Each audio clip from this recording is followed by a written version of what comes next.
যুবকদের সমস্ত problems solve করার জন্য আপনারা অনেক ট্র্যাক দেখাতে পারেন, আমি আমার জায়গা থেকে মাত্র 2টা সলিউশন দেবো। কয়টা ভাই? এই 2টার উপর আমল করেন, 40 দিন আমল করবেন। কয়দিন? প্রেসক্রিপশন করছি, মাত্র 40 দিন। যদি 40 দিন আমল করার পরে যুব সমাজ এখান থেকে বের না হতে পারে, তারপরে আমার সাথে যোগাযোগ করেন, আমার কথা বলেন যে ভাই আপনার কথা কাজ হয় নাই, এটা বলে দেখে না। লক্ষ লক্ষ যুবকের জীবন এভাবে চেঞ্জ হয়েছে, লক্ষ লক্ষ, একটা দুটা না। ইনশাল্লাহ আপনারটাও হবে ইনশাল্লাহ। লক্ষ লক্ষ যুবকের জীবন পরিবর্তন হয়েছে এবং এমন এমন জায়গায় গিয়ে এই কথাগুলো পড়ছে, আমিও জানি না কোথায় গিয়ে কথাগুলো পড়ছে। যেমন আজকে যে এয়ারে আসছিলাম, বাংলাদেশের একটা বড় কোম্পানির একজন এমডি আমারই হয়তো পাশে বসেছিল, আমি চিনতে পারি নাই, সে আমাকে চিনেছে। নামার সময় আমাকে বলছে যে আপনি আমার কার্ডটা রাখেন, কোনো একদিন হয়তো আমি আপনার কাজে আসতে পারি। তা আমি তার কার্ডটা রেখে দিয়েছি। তিনি বলছেন যে আপনার লেকচার শুনে আমি 3টা কাজ করেছি। 1, হজ ফরজ হয়েছিল আমার উপর, হজ করেছি। 2, আমি বড় একটা সুদী কোম্পানির মধ্যে ছিলাম, আমি সুদের সমস্ত সম্পদ দান করে দিয়েছি। সুদ তো ছেড়ে দিয়েছি, সুদের সমস্ত সম্পদও দান করে দিয়েছি। আর 3 নাম্বার, নামাজে গাফেল ছিলাম, নামাজ ধরেছি। তো আমি কিন্তু তাকে চিনিও না এবং তিনি কত বড় কোন কোম্পানির এমডি তাও জানি না। এরকম নিঃসন্দেহে এই কথাগুলো লক্ষ লক্ষ কোটি কোটি মানুষের কলিজের মধ্যে আসার করবে ইনশাআল্লাহ তাআলা। আমি জাস্ট 2টা সলিউশন বলবো, অনেক বেশি কথা বলবো না। প্রিয় যুবক ভাই, আপনার সলিউশন এই বেকারত্ব, মাদক, মেয়ের প্রতি আসক্তি, হতাশা, চাকরি না পাওয়া, এই যে ব্যাপারগুলো, পারিবারিক চাপ, তারপরে আপনি মাঝে মাঝে হয়তো একটু এগ্রেসিভলি একটু গুন্ডাগার্দি করছেন, নাউজুবিল্লাহ, এই যে প্রবলেমসগুলা, এইগুলো সলভ আপনাকে 2টো জিনিস করবে। 1, আপনি জাস্ট 5টা ওয়াক্ত নামাজ জামাতে পড়ার চেষ্টা করেন।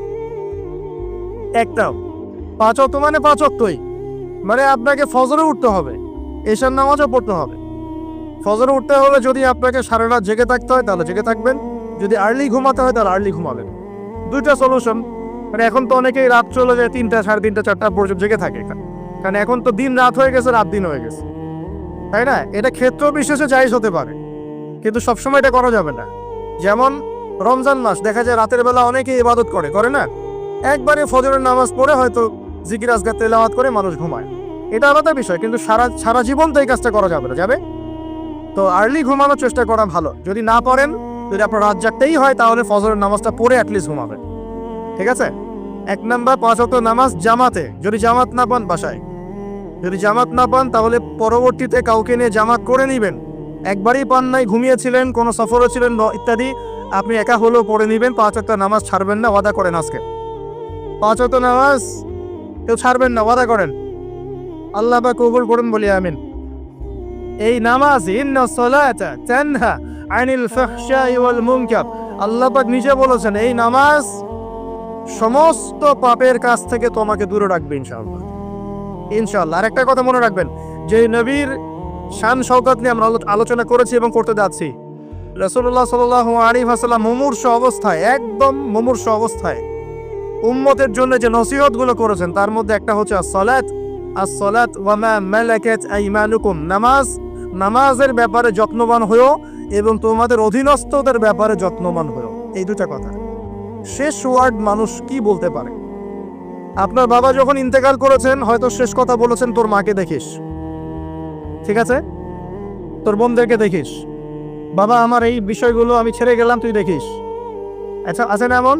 মা অনেকে চলে গেছে, মা শেষে বলেছে বাবা ছোট বোনটাকে দেখিস। আপনি লাস্ট কথাকে কত বেশি গুরুত্ব দিয়েছেন? যাদের পিতামাতা চলে গেছে এবং শেষ সময় তারা কাছে থাকার সৌভাগ্য ছিল, তারা কিন্তু বুঝতে পারে শেষ কথার কত গুরুত্ব আছে কি নাই, গুরুত্ব আছে কি নাই। শেষ কথা মানুষ সবচেয়ে কঠিন ভাবে মনে রাখে কি না? নবী সাল্লাল্লাহু আলাইহি ওয়াসাল্লাম